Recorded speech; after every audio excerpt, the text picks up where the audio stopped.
1, 2, 3. Welcome to the Triple RS podcast with me, Ashna Takhtani. Here to let you know that no matter what you face in life, you are not alone.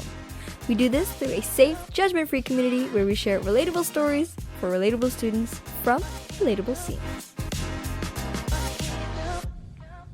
Hey everyone, and welcome back to the Triple XRS podcast with me, Ashna Takhtani. And today we have part 2. We're back for another episode of just this incredible story. And in today's episode, we're actually going to continue on from where we left off. Mark Colbourne, the member of the British Order, gold medalist, Paralympian, and absolute legend, has now, at this point of time in our story, up to where we've gotten up to, we have found out about the one incident that caused all of this, the little ripple effect that it caused of Mark finding out about his love for cycling and his passion and his strength. And if you don't know what we're talking about, then please head over straight to part 1, because this is a story that you must know, and you just cannot miss this incredible opportunity of learning what a true winning mindset, what true winning principles look like, and how you can just change your perspective and, get on the path to becoming a world champion. So if you haven't already heard part 1 of this beating death to winning gold, a gold medalist Olympian's unbelievable right to success, then that is exactly what you need to do right now. And for those of you who have come here from part 1, sorry to keep you waiting, but today you're going to find out exactly why we did that. So Mark, for the people who, have had to refresh their memory a little bit, can you just take us back from you qualifying for the World Championship in Los Angeles, February? Definitely. So all through 2011, as I said, I trained and raced, and then I actually got selected for the track World Championships in Los Angeles, which was February 2012. And it was the same month I got selected that my dad was told that unfortunately he actually had stomach cancer. So you suddenly think to yourself, not now, not literally 3 or 4 months before the World Championships, because I knew that, the World Championships was going to be 12,000 miles away. It was halfway around the world, and I was going to be away from my family, from my parents, But as I said earlier on, change will always happen, okay? And unfortunately, one day in the future, tomorrow will be our last day, And I think the sooner that your young audience realize that, we're not here forever, and that's reality. And every day is a gift, every day, I suppose, gives us the opportunity to know people, have parents and brothers and sisters, and know loved ones, and almost enjoy, almost enjoy the time with them, that is a gift, So I knew that going into the World Championships in Los Angeles, my dad was, he was really unwell. And the nurses and the hospice, they did as much as they possibly could. But, unfortunately, I suppose when nature takes its course, there's nothing we can do, when we come to the end of our life, So fast forward February 2012, I'm in Los Angeles. We've flown over with the British cycling team, and we'd been training for 3 or 4 days. And I'll never forget then, on the Thursday morning, my mum, actually ringing me to say, unfortunately, my dad had passed away. So sorry. So you suddenly then think, thank you. You suddenly then think that this was always going to happen, okay? It was always going to happen at some point in my life, but not a day before the World Finals. So my coach rang the sports psychologist in Manchester and said, look, Mark's dad's just passed away. His father's passed away. Can you just speak to him, please? Because that's what this guy is trained to do. He's a sports psychologist called Professor Steve Peters. And you know, basically Steve Peters came on the phone, and he said, "Mark, I'm really sorry. You know, please accept my sincere condolences for the loss of your dad." I said, "Oh, thank you, much appreciated." You know, and he said, "I have 3 questions for you, and I'll give you a minute just to think about the answer, but we need to know what you're going to do. Are you going to stay there, or are you going to fly home?" I said, "Okay, what's the questions?" He said, "Well, my first question is, would you like to fly home today? Okay, nobody will judge you from British Cycling, none of the coaches, none of the management. If you want to fly home today, we'll arrange a flight, 12 hours time, you'll be back in the UK with your mum. But your dad's not coming back." I said, "Okay." He said, "The second scenario is that you stay in Los Angeles, okay, and you don't race, okay? Nobody will judge you. It's your decision, but your dad's not coming back.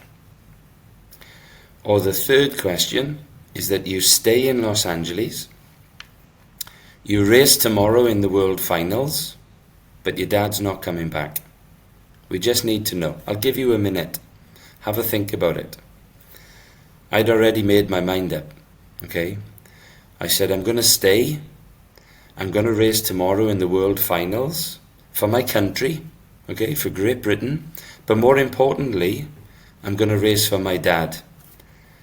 He said, "Okay, good luck." And he put the phone down. I was like, "Hello? Hello?" But my point is, it's reality, okay? Perception is not reality. You have to face facts, and if you can't change it, you have to move on, okay? So the next day I raced in the World Finals, you know, in the velodrome on the track, in the individual pursuit, and, you know, I won that World Championship medal, you know, what they call the famous rainbow jersey.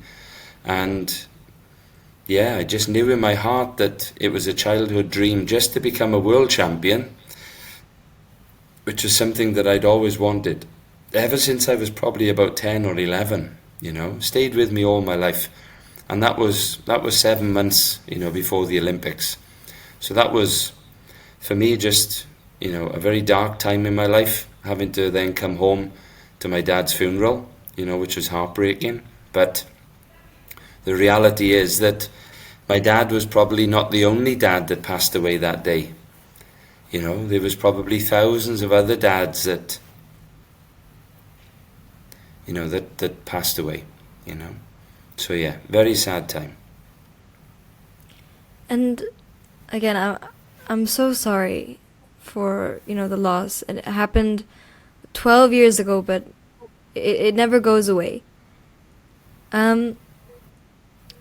When you did win the 2012 Paralympics gold medal, when you broke those world records, and I know I saw the video actually, and I saw it quite a few times as well.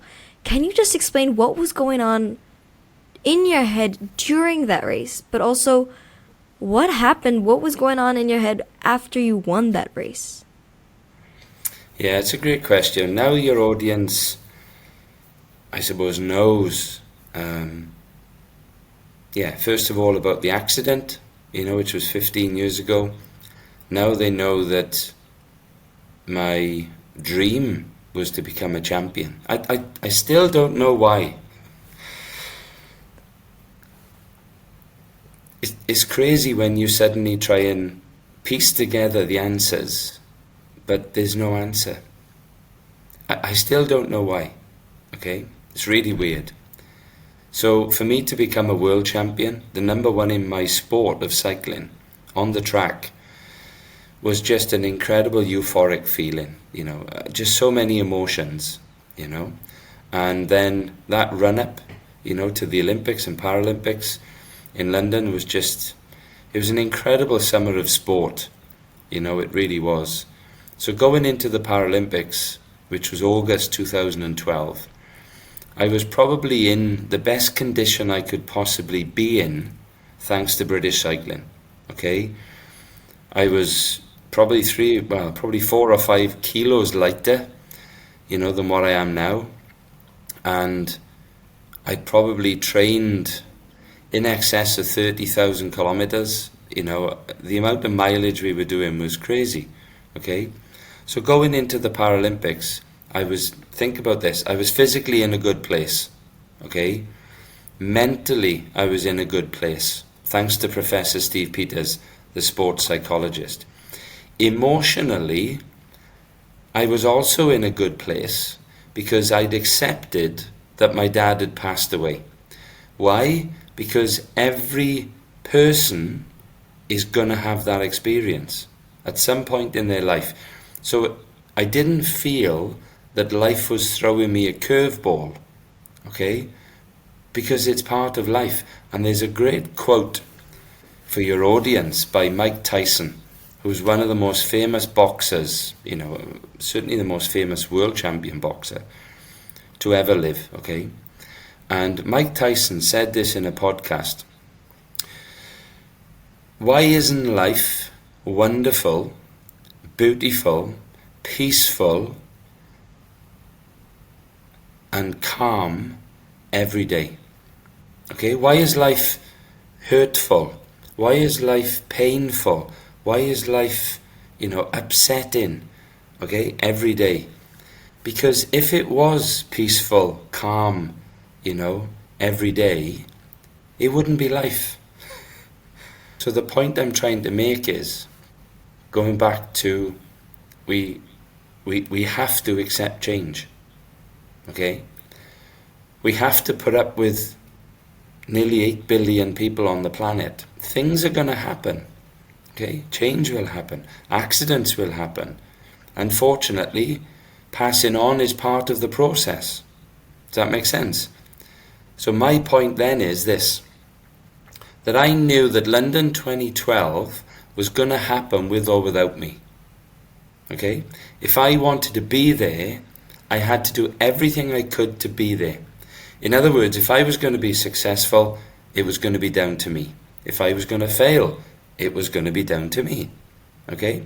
So going into the Olympics, I knew this was a one-time opportunity to prove to myself that I suppose I was worthy of representing my country. It was my responsibility, you know, to prove almost to my family, certainly to my mum. I know my dad wasn't there, but no doubt he was probably watching down on me. So going into the Paralympics, I just knew that I had to give this everything. So what does that mean? Okay? With the races that I raced in, the sports psychologist, Professor Peters, said to me, do you have any questions before you race in these races? Because all the training was done. All the preparation was done. All the sleep, all the diet, lifestyle, everything was done. There was no more time to prepare. So it's almost like you have to go into battle, okay? But in a controlled way. And I said to Professor Peters, well, I only have one question. And that one question is, what if I fail? How am I going to deal with it? Okay? How am I going to fail? How am I going to deal with failure? Okay?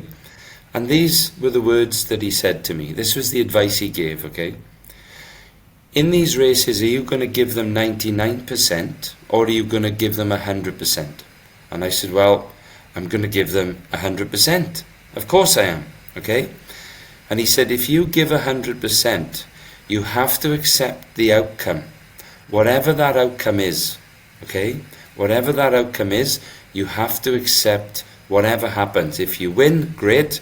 If you finish last, you have to accept it. If you give 99%, don't expect to win.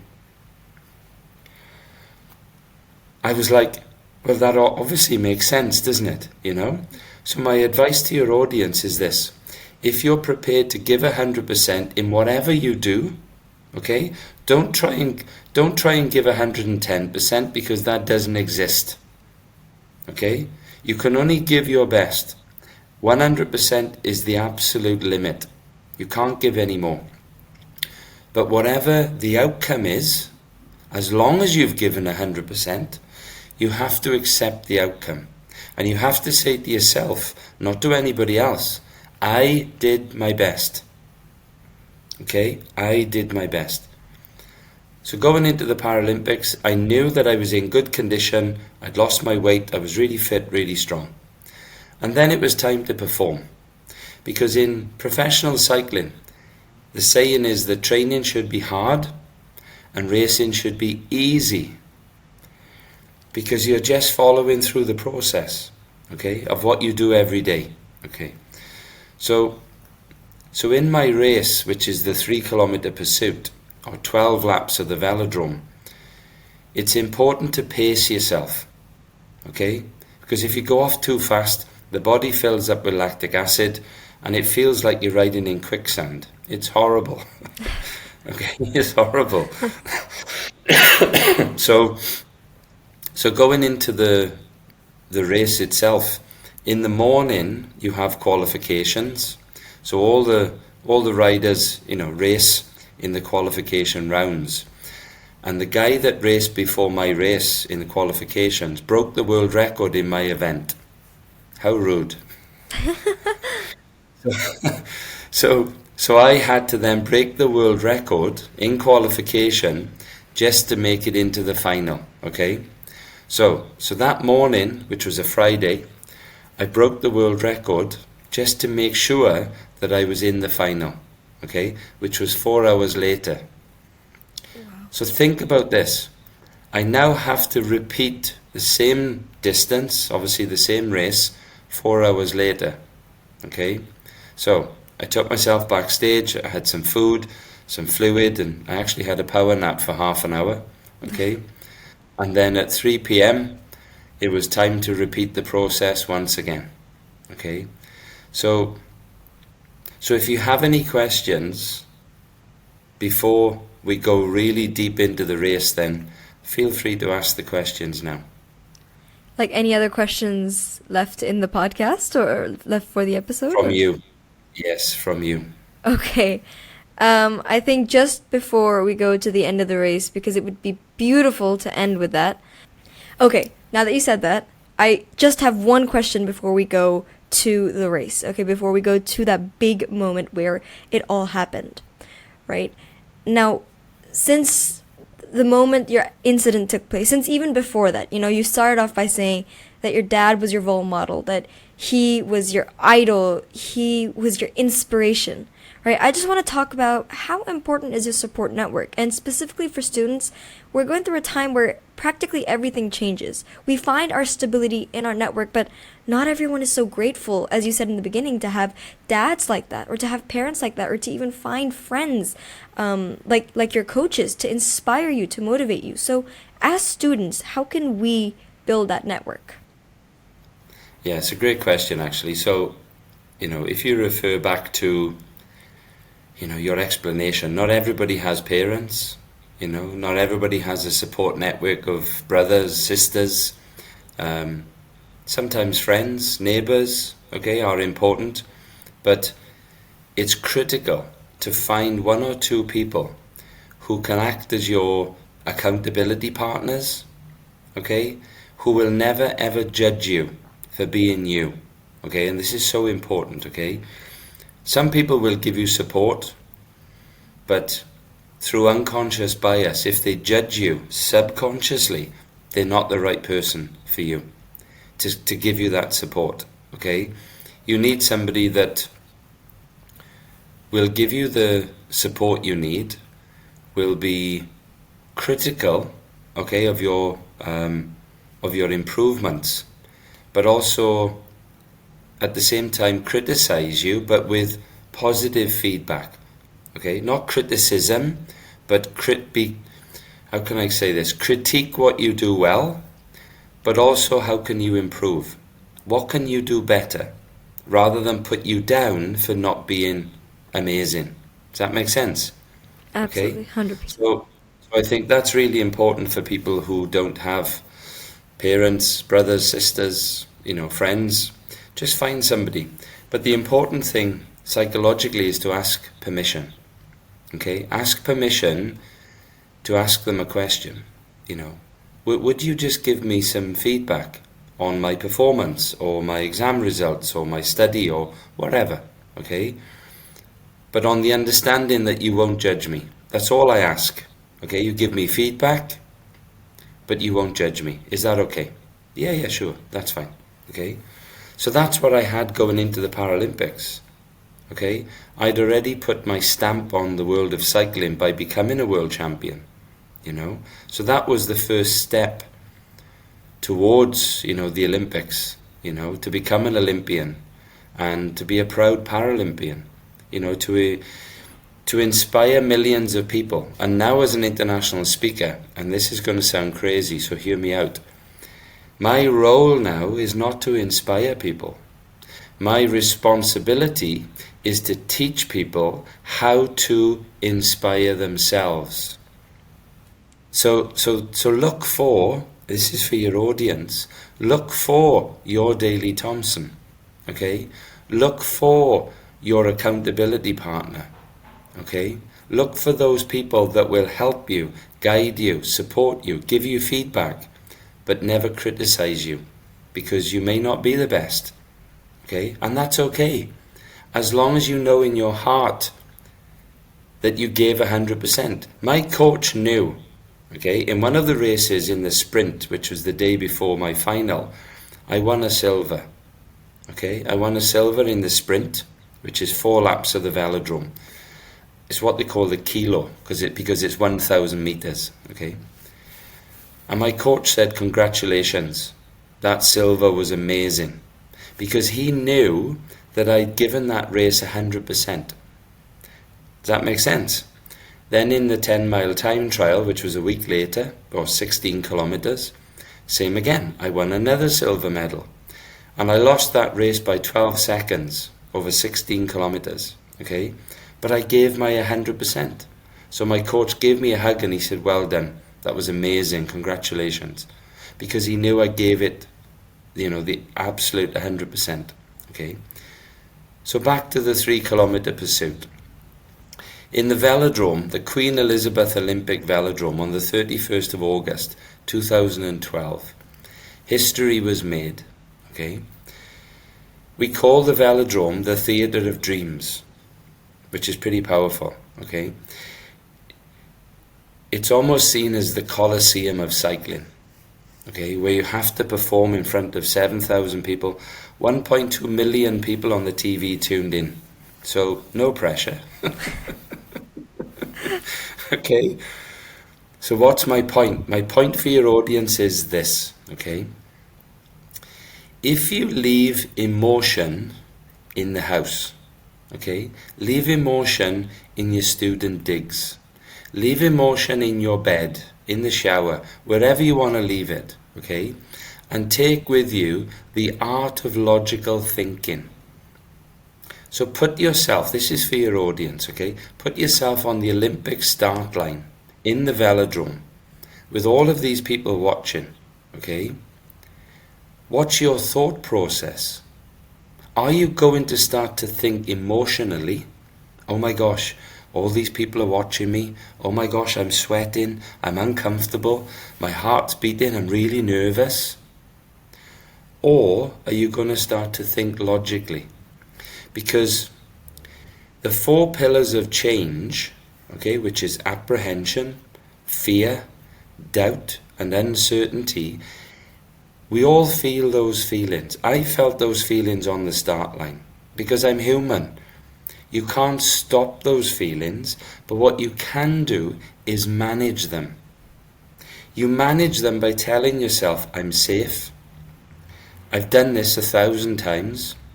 I've ridden this bike thousands of times. I've gone round the velodrome thousands of times.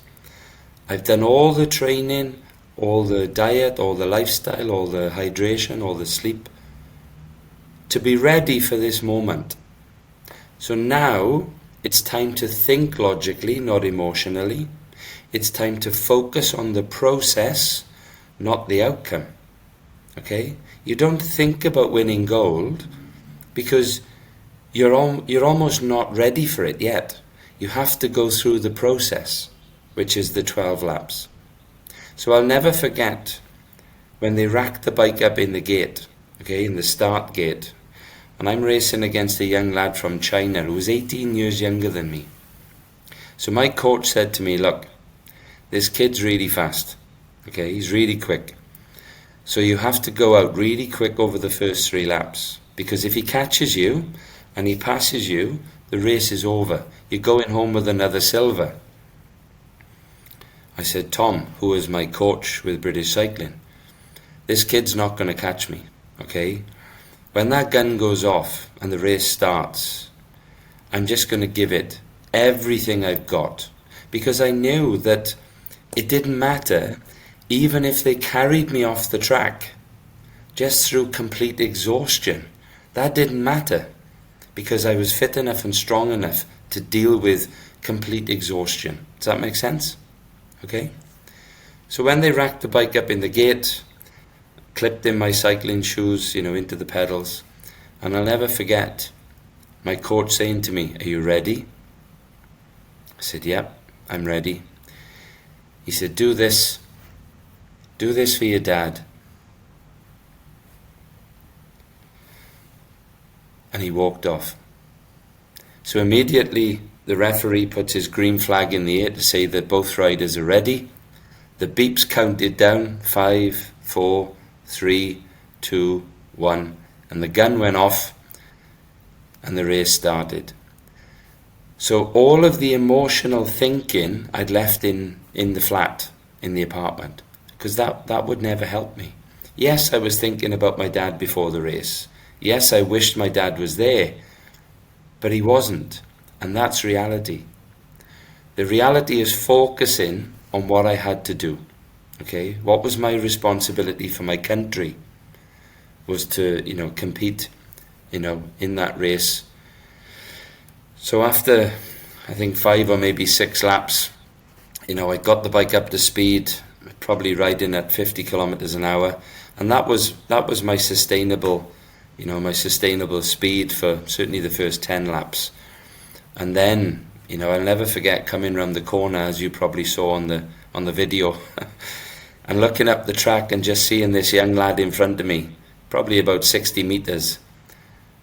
And my inner voice said to me, oh my gosh, you've won. You've won. You just need to stay upright. You've got 2 more laps to go. 2 more laps of pain. 2 more laps of breathing, and just all the, the pain in my head and my chest and my legs was horrendous.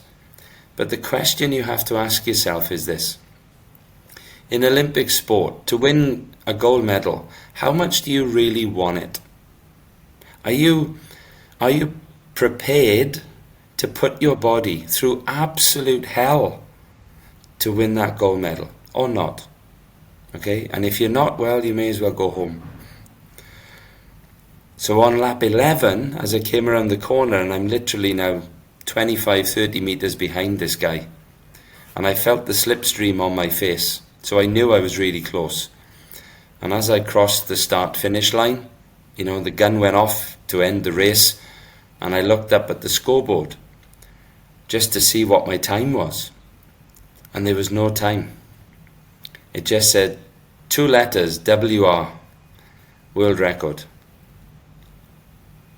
I was like, oh my gosh, I broke the world record again. So that was twice in one day, twice in one day. So what's my point? My point is this. On lap 11, I could have backed off. I could have just rolled around and won the race. But when you're programmed to continue to give 100%, when you don't have a stop button, that's when you really can rewrite the history books, So for me, it was a great privilege to win a gold medal at the home Paralympic Games, in front of a home crowd. To break 2 world records, yeah, that's just the stuff of dreams, Yeah, it really was. So yeah, great memories. And it was actually 12 years last week. So yeah, how time flies. And this recording is happening at such a perfect time. I mean, I wasn't there. Obviously, I was probably 3 years old at that time. But I saw the video, and just the way you said it, I could see it all over again. And it's incredible just to think about. And you were 42 years of age. You know, your incident had happened, what, around 2.5 years ago, right? Yeah, it was 3 years before London, yeah. 3 years before. You had not only recovered to, come back to a normal life, you forever etched yourself into the history of sports. You are now eternally on that wall of fame, and it is incredible how you did that. And the important thing to remember here for your audience, okay? I was 15 once, okay? I was 15 a long time ago. And why do I share that? Because technically, I wasn't born a world or Paralympic champion. I wasn't. I was born Margaret's boy. So the important thing is to think how. I had to become that person. I had to become that champion. I had to become that gladiator. I had to prepare, and I had to accept that you have to go through pushing your body, pushing the boundaries, the correct diet, the correct lifestyle, lots of sleep, hydration, psychology, learning all of these skills just to break that world record. Okay? And I didn't win my gold medal with great luck. It was with great health. Okay? And that's so important. So important, So I guess for me to sit here today and, proudly... Wow. Can you bring it a little bit closer to the camera? Oh my goodness. So to proudly display, this Paralympic gold medal, as a double world record holder, as I said, I suppose I never thought it was possible, okay? I always kept thinking, well, maybe. Yeah, just maybe. But there's an old saying in, elite sport, which we can learn so much from. Is it easy to get to the top? Hell no. Is it possible? Absolutely. And that actually, it's not easy. That's why only few people can keep up with that mental, physical, in your case, emotional kind of, that they have that strength to go on, to keep going, right? And it's very few % of people in this world who can do that. Because when you feel motivated, I in my idea, in my head, right, motivation is this great thing, but it's a temporary thing. So when you do feel that motivation, you feel like you can conquer the world, but the motivation doesn't stay with you for a long time, So just quickly, when you do feel low, when you feel like there's just absolutely nothing I can do, I feel drained, whether that's becoming a world champion or just trying to pass your GCSEs or your final exams, right? How do you keep going despite the fact that you feel like in those moments it just feels like everything is against you? It feels impossible. How do you keep on going? Great question. Great question, actually. So there's two answers, okay? There's two answers. The first answer will be born out of my explanation of what's going on in your head. Because in your head, every person on this planet, okay, certainly for your audience, in your head there's two of you, okay? There's the logical thinking human, and then there's the emotional thinking human. It's the emotional thinking part of your brain that wants you to stop, okay? Because it just wants peace. It just wants calmness, certainty, security. It just says to you, just relax, just chill out, okay? Don't keep going because that's uncomfortable. Just chill. Go back to the comfort zone, okay?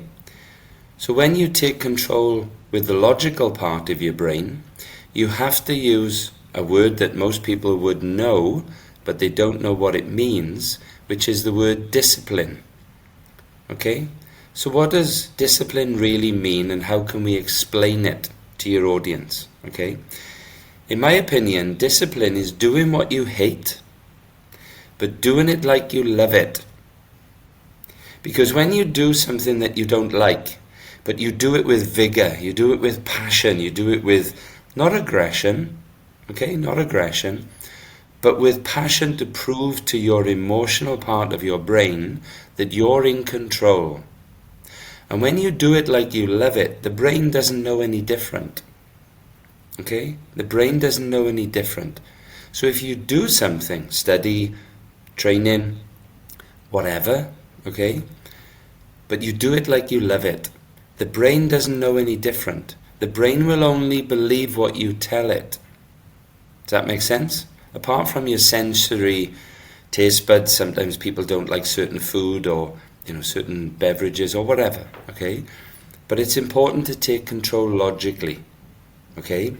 By telling your brain, I'm safe, okay? I'm safe, I'm okay. This study, this training, it's okay, I'm safe. The emotional part of your brain, which Professor Peters calls the chimp, okay, will actually then become very quiet. So the first part is taking control, okay? The second part is finding out what you really love in life.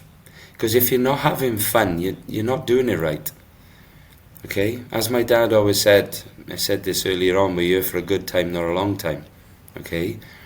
And like Mike Tyson said, life is going to be difficult. Life isn't peaceful every day.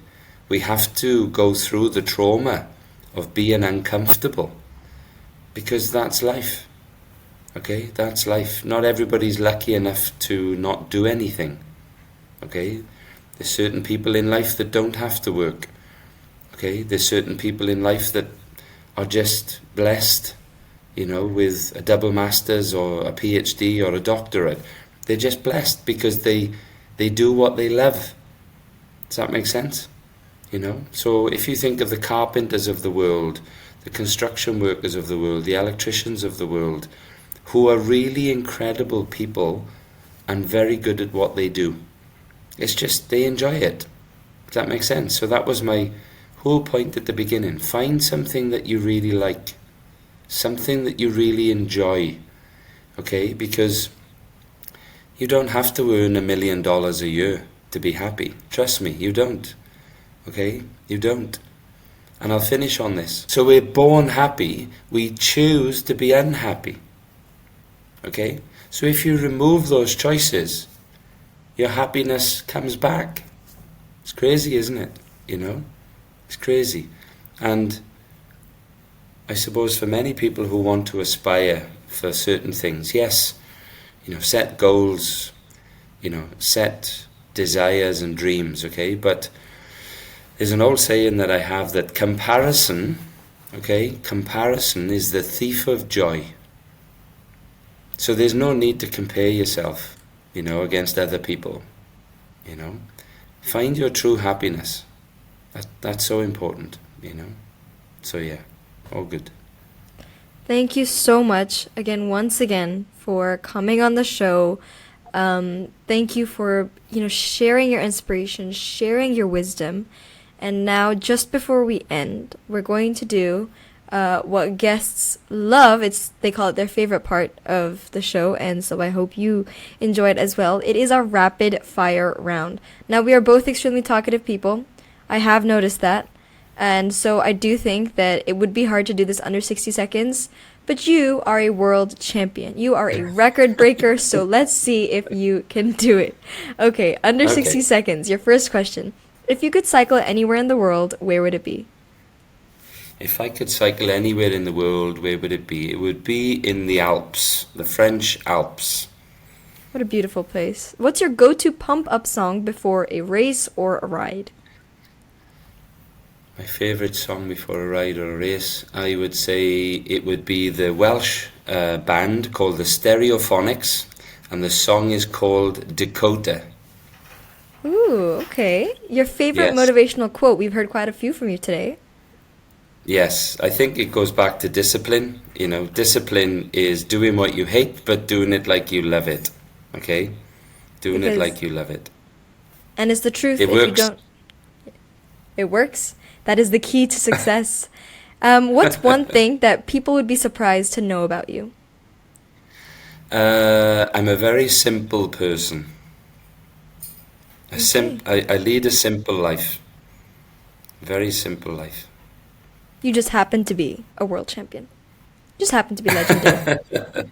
And Yes. last, but probably the most important question of today. This has been the best podcast recording of your entire life. Do you agree there is only one right answer?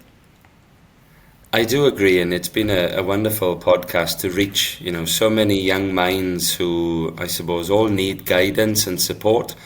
And as you know, obviously my late father was my guiding light of wisdom. So yeah, I feel a privilege, you know, to share those key messages. Very much so. Thank you for being our guiding light for today and forever. Thank you for coming on this show. You are a legend. You are absolutely incredible. Thank you for sharing your story, sharing your inspirational messages with us here today at the Triple XRS podcast. It has been an honor to have you, a 2012 London Paralympic Gold Medalist, here today. Thank you so much once again. And where can we reach you on Instagram if we ever have any questions or we want to bring you on for perhaps, let's say, another episode? Yes, anytime. Yes, just search obviously for Mark Colbourne MBE on any of the social platforms. And just to say thank you, really appreciate you reaching out, and good luck to you and good luck to your audience. And yeah, take care. Thank you very much. And thank you guys for tuning in to today's incredible, extraordinary episode of the Triple XRS podcast. Remember, if you have any questions, any topics or stories, something that you're struggling with, or something you want to celebrate with us, feel free to DM me. I've linked my Instagram and TikTok down below in the description. My name is Ashna Takhtani. I'm joined here today with Mark Colbourne, member of the British Empire, world champion, 2012 London Paralympic Gold Medalist. Thank you for tuning in, and we will see you later. 1, 2,